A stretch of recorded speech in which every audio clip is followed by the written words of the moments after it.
Voy a intentar hacer una pequeña introducción de lo que son los factores que nos pueden influir en la aparición de las diarreas neonatales. Entonces, ¿a qué problemática nos enfrentamos? Cuando hablamos de diarreas neonatales, podemos decir que es sobre todo un síndrome de diarrea neonatal. Además, nos vamos a encontrar que la repercusión económica que tiene está basada principalmente en su elevada morbilidad y retrasos en el crecimiento. Hay casos que nos encontramos con alta mortalidad, pero son más raros. O sea, va ligada mucho a la morbilidad y a los retrasos en crecimiento. Pero esto nos origina problemas a la hora de organizar el trabajo, porque nos altera los ritmos de trabajo, vamos muy ajustados de mano de obra en las explotaciones, y esto además se agudiza cuando saltan los brotes de diarrea en los fines de semana, que la mano de obra es más reducida. Por lo tanto, como van a influir muchos factores, el diagnóstico cada vez es más complejo.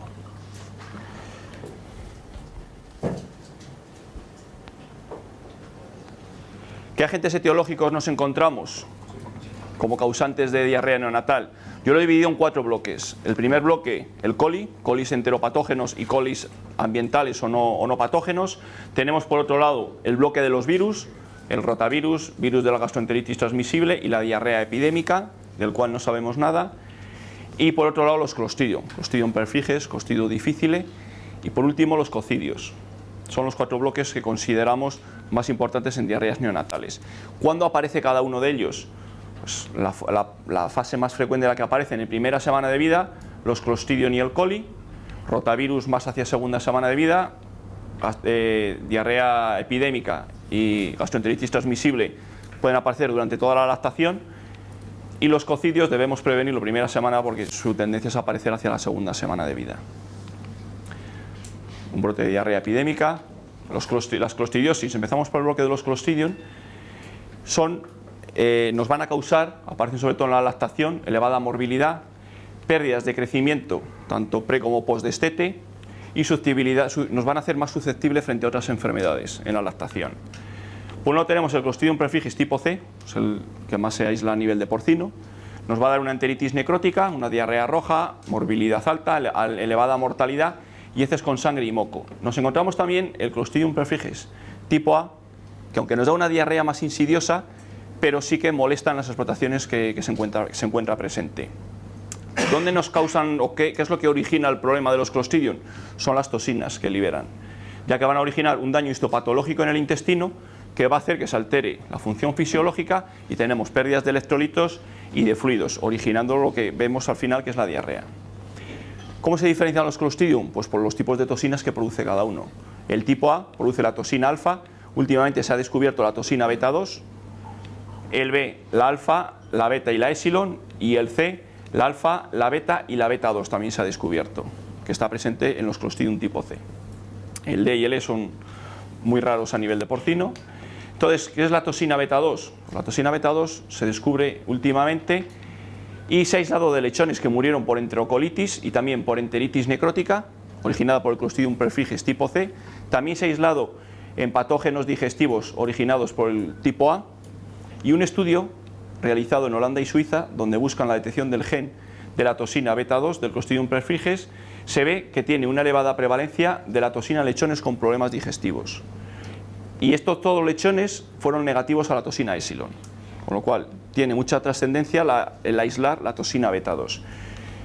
En esta tabla podemos ver, si algunos veis, que algunos lo vais a ver bastante mal, que de 44 lechones, 53% eran negativos a la toxina beta y sí positivos a la beta 2, mientras que un 17% eran positivos a la beta y a la beta 2. En Suiza el 68% eran positivos a la beta 2 y negativos a la beta, y el 22% positivos tanto a beta 2 como a la beta. Es decir, es una toxina a tener en cuenta, para no entrar más en machacar con la toxina esta. Entonces, ¿qué nos encontramos cuando tenemos un cuadro de enterotoxemia por Clostridium? Pues, diarreas de este tipo que todos habéis visto, hacemos necrosia, nos encontramos dos intestinos, aunque aparentemente son diferentes, son problemas causados por Clostridium. Pasamos a la parte de coli. En el caso del coli, la pregunta es, ¿siempre que hay un coli vamos a tener diarrea? Pues no. Para que un coli desencadene diarrea per se, tiene que tener cuatro factores. En primer lugar, ser enteropatógeno, ser capaz de desencadenar el problema por sí solo, tener factores de adhesión para unirse a las vellosidades intestinales y ser capacidad de producir enterotoxinas. Pero nos encontramos también que a veces los colis no tienen algunos de estos factores, con lo cual necesitan de una serie de factores concomitantes que pueden ser o dependientes de la explotación o del animal. Son colis que muchas veces nos consideramos como colis ambientales, que están ahí, pero si no hay otro factor que ayuda a desencadenar la diarrea, no la van a desencadenar. Cae ese caso de diarrea. Entonces, dentro de los colis patógenos tenemos varios tipos que se diferencian tanto por la edad de aparición como por el tipo de toxina o factores de adhesión que tienen y el tipo de diarrea que originan, diarrea neonatal, diarreas en lechones jóvenes. Diferenciamos la diarrea de los edemas, que viene originada por la sigatoxina principalmente, y a partir del destete más o menos empezamos a ver el F18, pero no es porque antes no lo haya o no se ha conseguido aislar, sino porque el lechón antes de las 3 semanas no tiene receptores para el F18, por lo cual no es patógeno antes. Empezamos a verlo después, importante productor de sigatoxina. Una diarrea colibacilar. Este es un estudio en una población sin vacunar, donde hay presencia de colis enteropatógenos, y se aíslan cuáles son los factores de adherencia más frecuentes que nos encontramos. De 0 a 5 días nos encontramos tanto el K88 como el 987P, así como el K99, y que son los más frecuentes que aparecen durante toda la lactación. Las toxinas termoestables no aparecen porque van muy ligadas al F18 y decíamos que en la lactación es poco frecuente encontrarnos el F18. Entonces, existen 3 variantes antigénicas del K88, el K88AC, que es muy común, con una distribución mundial, el K88AB, que es menos frecuente, está más limitado a Europa, y el K88AD, que tiene muy pocos aislamientos reportados y además se considera que no es muy patógeno. Entonces, tanto el K88AB como el AC son enteropatógenos que cursan con una diarrea severa. ¿Qué ocurre con el K88AD? Fracasa normalmente al colonizar el intestino y no suele causar diarrea. En cuanto a las enterotoxinas que nos vamos a encontrar producidas por los colis, tenemos la toxina termolábil, termoestables, la sigatoxina ligada a enfermedad de los edemas y otra serie de enterotoxinas que se considera que no son patógenas, que no son capaces de producir una diarrea per se. La LT, la toxina termolábil, tiene gran peso molecular, la produce principalmente el F4, que es el K88, y esta sí que altera mucho la función fisiológica a nivel de las vellosidades. Es bastante problemática. Luego tenemos la termolábil, que es producida por el K88, pero que además también produce la termostable. Pero la termostable es menos problemática. El coli lo que va a hacer es producir poco daño a nivel de las células, porque sí se une a las vellosidades, y al unirse a las vellosidades producir las enterotoxinas.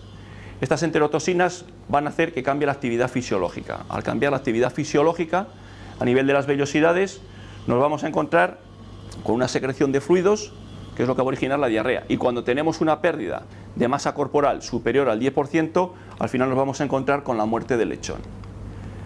Los colis pueden pasar a sangre provocando septicemias, porque veíamos antes que hay diferentes tipos de coli. Hay algunos colis que pasan a sangre y otros que no pasan a sangre, originando también la muerte. Entonces, cuando tenemos un proceso colibacilar, ¿cuál es el modo de acción? ¿Cuál es la patogenia? Vamos a tener el coli, penetra vía oral, se adhiere al intestino delgado, se multiplica la bacteria, se secretan toxinas bacterianas, que, como decíamos antes, hay un cambio en la función, en la fisiología, y se provoca diarrea, deshidratación y muerte. Pero, si después de la absorción del coli estamos con los lechones protegidos porque tenemos una buena inmunización vía madre, esta adhesión se va a frenar. Entonces lo que nos vamos a encontrar es que no se van a poder adherir a las vellosidades del intestino. Pero también nos podemos encontrar que ante una presión de infección muy fuerte, algún coli puede pasar y sí que se adhiere y se multiplica. Nosotros, gracias a la vacuna, al Porphyris coliclos, que defiende también frente a las toxinas, como es la termolábil, vamos a frenar esta secreción de las toxinas. Entonces frenamos primero la adhesión y si algún coli pasa, nosotros vamos a proteger también frente a la secreción de las toxinas. Entonces vamos a controlar la enfermedad. Esto es un esquema de lo que he venido contando hasta ahora. Entra el coli, se adhiere a las vellosidades, se libera la toxina termolábil. Al final lo que hacen es cambiar la función de absorción que tienen las vellosidades, la pasan a función secretora, perdiendo un montón de fluidos que desencadena la diarrea. ¿Qué medidas de control tenemos? Pues podemos trabajar con una inmunización pasiva vía vacunación, trabajar con feedback en caso de virus que no tenemos vacunas, caso de rotavirus, caso de la diarrea epidémica, se ha trabajado mucho con los feedback, todos sabéis en qué consisten y el riesgo que tiene también. Tratamiento es antibioterapia más rehidratación y el control de factores predisponentes. En el control de factores predisponentes es lo que vamos a intentar trabajar o lo que hemos venido a presentar ahora con la checklist. En cuanto al tratamiento antibiótico, hay que destacar que los colis tienen bastantes plásmidos. Al tener muchos plásmidos es fácil generar resistencias y nos encontramos que muchas de las cepas de coli son resistentes a bastantes antibióticos. En este estudio, si no lo veis bien, nos vamos a ver porcentaje de cepas de coli aisladas en este eje y aquí vamos a ver el número de familias al cual son resistentes. Familias antibióticas, no un solo antibiótico, sino familias. Entonces vemos que tenemos en torno a un 5% de las cepas que se aislaron que no son resistentes a ningún antibiótico, a ninguna familia de antibióticos, pero tenemos en torno a un 35% resistentes entre una y dos familias de antibióticos. Tenemos un 52-53% de las cepas que se aislaron resistentes entre 3 y 4 familias de antibióticos. Y por último, en torno a un 8% resistentes a 5 o 6 familias de antibióticos. Es decir, nos encontramos ante un patógeno muy resistente y que crea resistencias muy rápido. Por eso, los tratamientos antibióticos que tenemos que hacer, hay que tener cuidado cómo los hacemos y asegurarnos o minimizar el riesgo de resistencias. Entonces, con esto, tener claro que el tratamiento antibiótico es una herramienta más, pero lo que tenemos que buscar es la prevención. Y para la prevención vamos a hablar algo del Porcellus coliclos, muchos de vosotros o casi todos ya lo conocéis. ¿Qué ocurre cuando vacunamos a las madres? ¿Qué ocurre en los lechones? Pues está claro, vacunamos a las madres, se producen picos de anticuerpos, estos picos de anticuerpos a nivel serológico pasan a calostro y vía calostro pasan al lechón. Y lo que hacen es proteger las vellosidades, como decíamos antes, para evitar los factores de adherencia del coli que no se unan a las vellosidades intestinales. Incluso si alguno pasa, con nuestra vacuna, controlar la secreción de enterotoxinas. Porcellus coliclos tiene como adyuvante Diluvat forte. Los antígenos frente a coli que tenemos son las adhesinas fímbricas, el F4AB, que es el K88AB, el F4AC, K88AC, el F5, que es el K99, el F6, el 987P. Como veíais antes, cuando veíamos el gráfico donde aparecían los principales factores de adherencia aislados en granjas donde no se vacunaba, son estos, lo cual vamos a proteger frente a todos ellos. Pero además tenemos el tozoide de la toxina termolábil, que nos va a proteger de la liberación de las endotoxinas. Y en cuanto al Clostridium perfringens, tiene el Clostridium perfringens tipo C, la cepa 578, con lo cual vamos a tener liberación de toxina alfa y toxina beta, seguro, porque es un Clostridium tipo C, y además la vamos a cuantificar su potencia por el tozoide beta, pero se sabe que además protege frente a la toxina a la beta 2, cual de una forma indirecta nos vamos a encontrar que estamos protegiendo también frente al alfa, porque al tipo A, porque tenía la toxina alfa y la beta 2. Entonces, de forma indirecta se ha visto también en pruebas, granjas que solamente tenían el Clostridium tipo A, vacunando con coliclos, estamos frenando y controlando la mortalidad en lactación. Cuando hablamos de prevención, en la prevención los lechones nacen sin protección, con lo cual es importantísimo la ingesta de calostro. Vamos a tener una protección local con el anticuerpo que va vía calostro y vacunando las cerdas antes del parto conseguimos el anticuerpo en el calostro y la inmunización del lechón. ¿Tenéis frío por ahí? Por aquí veo que... Miguel, diré que bajen un poquitín el aire. Y en cuanto al éxito del Porcellus coliclos, ¿cuál es? Pues en primer lugar que conseguimos un gran nivel de anticuerpos en la cerda. Por otro lado, tiene anticuerpos frente tanto a factores de adhesión, con lo cual hay unión en el intestino, como frente a la toxina termolábil. Es decir, vamos a conseguir evitar que se forme la diarrea y se deshidraten los lechones. Pero para ello necesitamos que se produzca un buen encalostramiento en el lechón. Si no, todo lo que hemos conseguido con el desarrollo de la vacuna y la buena aplicación, no hemos conseguido nada. Entonces, la importancia de un encalostrado correcto Lo podemos ver porque la absorción de las inmunoglobulinas calostrales se produce en las primeras 24 horas posparto. Pero además, 6-7 horas después, la calidad de las inmunoglobulinas se reduce en un 50%. Hay un estudio que dice que el 72% de los lechones que nacen vivos y mueren es porque no han ingerido calostro. ¿Por qué puede ser? Pues por falta de nutrición, que nos hablará Antonio después, por hipoglucemias, o porque no están protegidos y los colis empiezan a pegar y se cargan los lechones. Y por otro lado, decir que los lechones que ingieren menos calostro tienen menos vigor para conseguir las mamas de mayor producción, y por tanto lo que vamos a hacer es que es el lechón que va a ser siempre mucho más débil, con más riesgo de baja. Entonces, hemos vacunado a las cerdas y la pregunta que se hacen los lechones o nos hacemos nosotros es: ¿hemos quedado bien vacunados o hemos quedado bien protegidos después de la vacunación de nuestras madres? Bueno, esta es una prueba que se realizó en Cefusa y se presentó en el Alema en el 2014. Es una granja de 800 cerdas, son 2 sitios, en 30 cerdas se meten en el estudio con 3 grupos. Tenemos una vacuna, la vacuna A con un excipiente que es hidróxido de aluminio, la vacuna B que lleva ginseng y el Porcellus coliclos. ¿Qué vamos a ver? Se hace serología de las cerdas antes de la primera aplicación, son cerdas que no han tenido contacto con vacunas ni con el coli previamente. Se hace primera vacunación, se revacunan y 2 semanas más tarde se vuelve a obtener suero y se valoran los anticuerpos. Y se valora también anticuerpos a nivel de los lechones a los 7 días de vida. Entonces lo que nos encontramos es que en la banda de coliclos la protección que conseguimos frente a los diferentes factores de adhesión y la toxina termolábil presenta una diferencia estadísticamente significativa frente al 987P, frente al resto de las otras 2 vacunas. La K88, la AB, presenta diferencia estadística solamente frente a la vacuna B, no frente a la A. Y muy importante, frente a la toxina termolábil, presentamos diferencia estadísticamente significativa frente a las otras 2 vacunas. Incluso entre ellas también presentan diferencias significativas. Con lo cual, nos hemos asegurado lo que buscábamos: unos títulos de anticuerpos muy altos, más altos que el resto de vacunas, y además una mayor protección frente a la toxina termolábil. Hay otra prueba realizada por la cooperativa de Caspe. Es una granja de 3.000 cerdas, solo con cerdas primerizas, 4 lotes de animales incluidos en el lote, porque aquí se mete también lote control. Entonces tenemos lote Porcellus coliclos, tenemos vacuna B, vacuna A y lote control. En este caso, lo que vemos también es que tenemos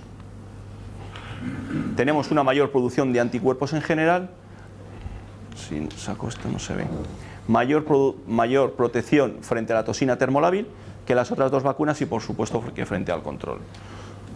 Entonces tenemos cumplido el objetivo de la vacuna: producir altos niveles de anticuerpos.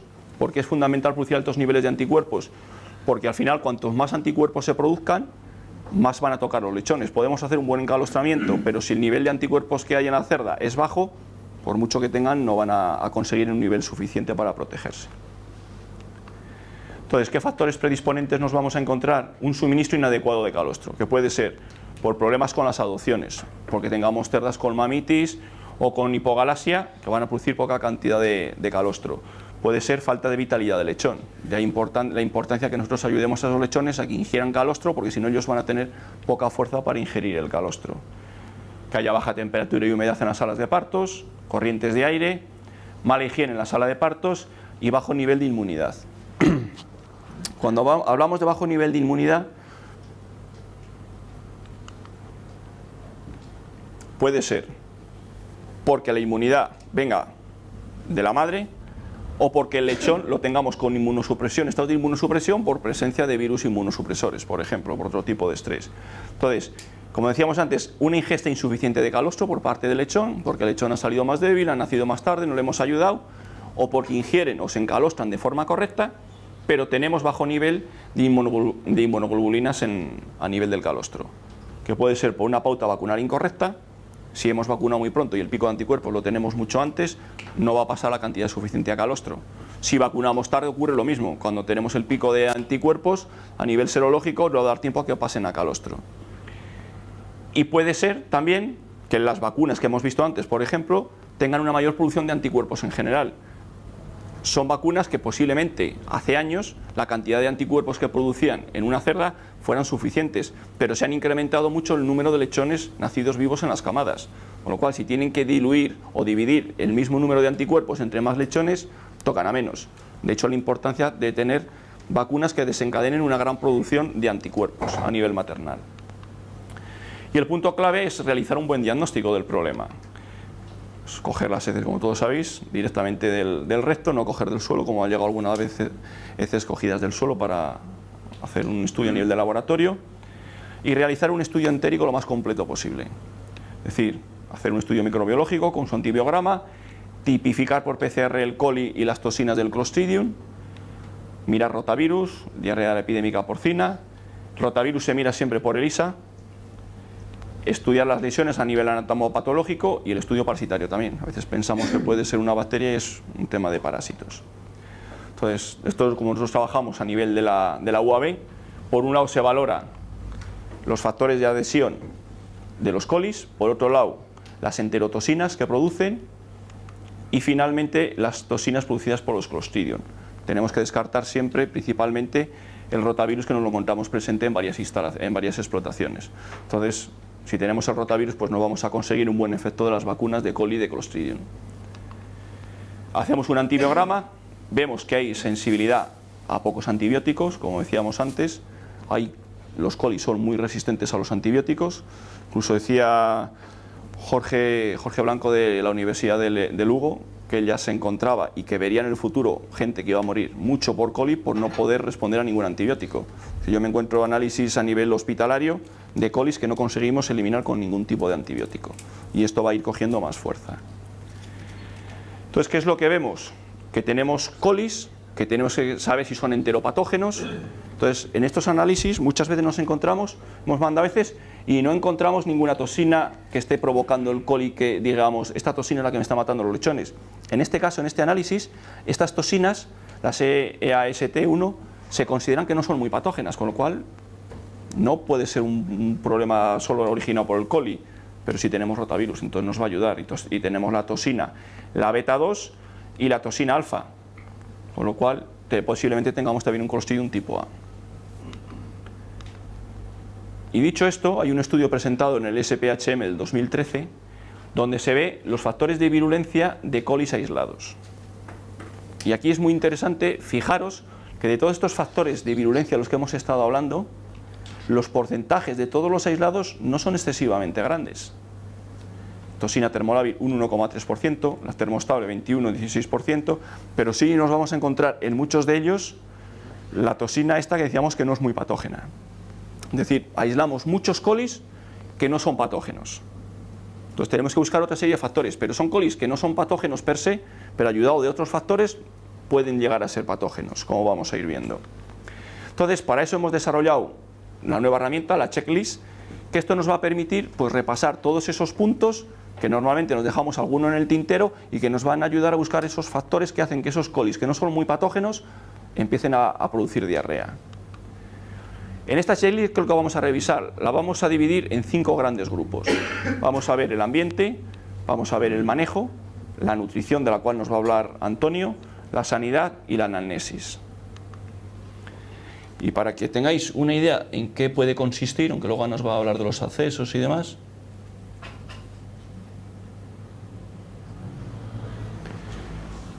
lo vamos a tener disponible en los diferentes dispositivos y que podemos poder hacer este informe vía online. Pero si vamos a algunas granjas que no tenemos la herramienta disponible, podemos llevar el informe impreso, como sería este caso, y vamos marcando las diferentes casillas y luego cuando lleguemos pasarlo al ordenador y enviarlo.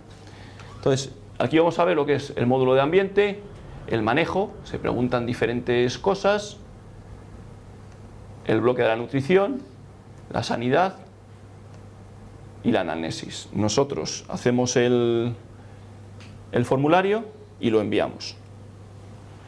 Y dentro de los resultados nos vamos a encontrar con un apartado que dice factores críticos. Los factores críticos son aquellos factores que él por sí solo es capaz de desencadenar diarreas en la lactación. Pues puede ser unas bajas temperaturas a nivel de la sala, mal encalostramiento de los lechones, elevado número de primerizas, es frecuente encontrar más problemas de diarreas cuando tenemos porcentajes altos de primerizas. No reducir la comida en el periparto, de lo cual nos hablará Antonio después, qué importancia puede tener. Hemos enviado esto y se nos reenvía el informe con una serie de señales y de aportaciones. En primer lugar, cada uno de esos apartados que veamos con un interrogante en rojo es un punto a controlar o a tener en cuenta. Después nos va a decir si es un factor de los que es predisponente o no. Entonces vamos a ir viendo, por ejemplo, en este informe tenemos diferentes puntos. Por ejemplo, limpieza y desinfección de las fosas. No se hace de limpieza y desinfección. Pues este es un factor que por sí solo puede ser el que esté desencadenando las diarreas.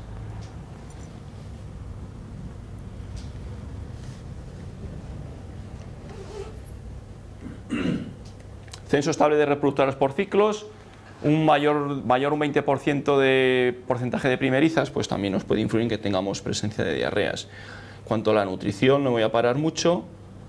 La sanidad, granja positiva estable a PIRS, no. Pues entonces, si no está estable a PIRS, vamos a tener seguro problemas de diarreas en lactación. Ya con eso puede ser suficiente. La análisis que habíamos introducido nosotros. Y aquí nos da los resultados. Nos hace primero una evaluación por cada uno de los bloques que hemos estado introduciendo. Nos va a hablar del ambiente. Dice que el riesgo del manejo del ambiente tiene un riesgo medio. Tenemos un riesgo muy alto en cuanto a manejo, nutrición riesgo medio y sanidad medio también. Y después nos va a hablar del riesgo global que tenemos en la explotación con todo lo que hemos aportado. Nos dice en este caso que el riesgo que tenemos en esta explotación es un riesgo medio. Pero tenemos que empezar a trabajar principalmente por los factores críticos que sí son los que producen diarrea neonatal per se. Y en este caso pues nos encontrábamos las placas de calefacción de paridera menor a 30 grados, las pautas de encalosтрamiento correcto no, con lo cual veíamos que son unos factores predisponentes, reducción del consumo del pienso antes del parto no, con lo cual es otro factor que nos puede desencadenar diarrea. ¿Por qué? Pues Antonio nos contará algo del tema. Entonces, bueno, hemos hecho el informe, tenemos los resultados y ¿cómo debemos actuar? Pues tenemos que empezar actuando principalmente por los bloques donde tenemos un riesgo alto. Pues pasaremos a los de riesgo medio y después a los de riesgo bajo, pues no deberíamos más que tenerlo más o menos controlado. Y para ello tenemos aquí los puntos iniciales para empezar a trabajar. Este es otro informe diferente donde el principal problema es la nutrición. Después pasaríamos al tema de sanidad. Y el ambiente y el manejo, pues podemos considerar que hacer un manejo y un ambiente correcto. Entonces trabajaríamos la nutrición y después la sanidad. Entonces, para ir rematando, en cuanto a conclusiones, deciros que el control de la diarrea neonatal pasa por una correcta inmunización, protección inmunológica a través de las madres.